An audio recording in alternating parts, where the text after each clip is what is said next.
My name is Henry Grimes. The topic that I chose today was hospice care options and a couple different things. A lot of people think when we get to this point in our lives, it's nursing home, drop them off, and that's pretty much it. We're getting away from that line of thinking. Everyone that you know is going to die. That's just what it is. No way to get around it. And most major religions, that's what this is here, is just kind of show we've got, tell us that this life is temporary. It's to prepare us for the next phase, the next step, whatever that is. Everyone kind of has their different views on there, so we'll leave that one alone. When we talk about hospice, what we're looking at is quality of life. And it boils down to, you've got X amount of time left, what are you going to do with it? Some people go to nursing homes, they stay there, that's all there is to it. Other people have the ability to take those people into their homes and are able to care for them. That doesn't happen so much anymore. So what I wanted to discuss is what options are out there for people who don't have the ability to have these people in their homes, be it grandparents, mothers, whoever. And as it says here, this came from, this one is Crossroads Hospice definition, essentially saying the hospice philosophy of care treats the person rather than the disease and focuses on quality of life.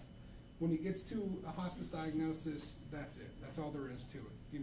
Make them comfortable for the rest of the time that they've got, and that's all you can really do. So that's what we're discussing here. And what I brought on is to show who I am. I've got 3 years direct experience in hospice management. 6 months of that was direct in the field dealing with hospice patients. And then I moved on to some administrative roles.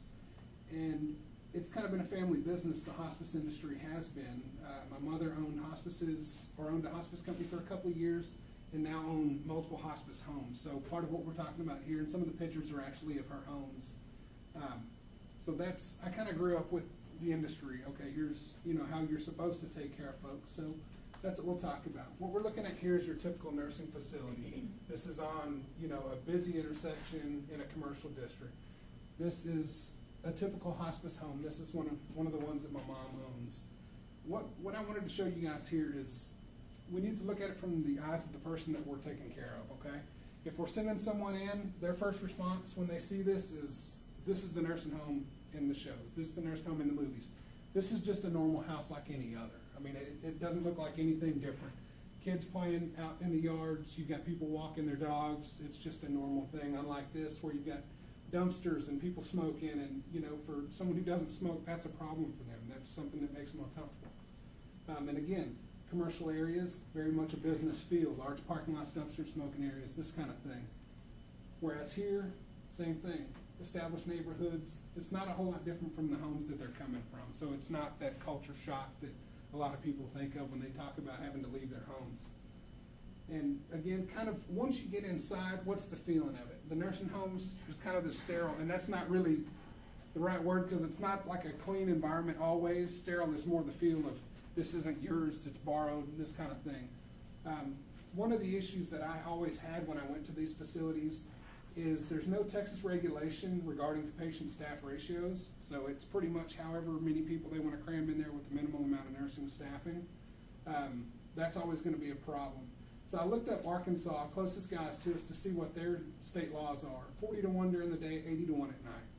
So I can't take care of 40 people, I can promise you. I got a house full and I can't, so I wouldn't expect anyone else would be able to get the type of care they need if there's, 39 other people that are seeking their attention. One of the other things, limited personal effects. They can only have so much stuff. Usually it's a number of pictures or personal items, these kind of things. Whereas when you go to a private care home, it's a home. It's furniture. They can bring in whatever they need, dressers, animals even. We'll talk about that in a minute. But most of these facilities, based on what I've seen, have been 3 to 1 to 5 to 1 patient to staff ratios. So there's actually someone there who's going to be watching out for these guys. For the most part, they're all individual rooms. Sometimes you have shared rooms, but that's up to the families if they want to keep.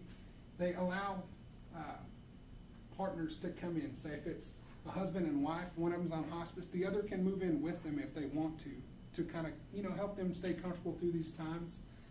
Access to kitchens doesn't sound like a big deal, but when you've been independent your whole life and you get stuck in a place that's not really comfortable and you can't even go and make your own food, that's an issue.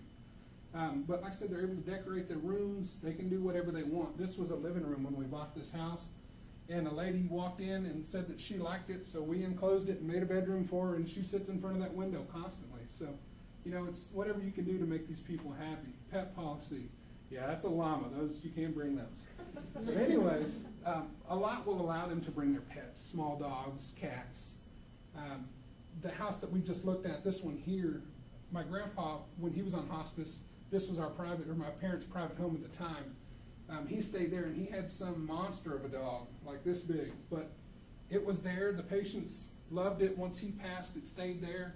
And, you know, everybody likes it. So it's comforting to those guys. So if that's all you've got left is a cat, and it's just the nastiest thing, and a lot of these people have these things, but they're allowed to come in as long as there's no conflict with anyone else, you know, pet allergies, any of these kind of things. So that's really kind of the high points of what I wanted to go over on here.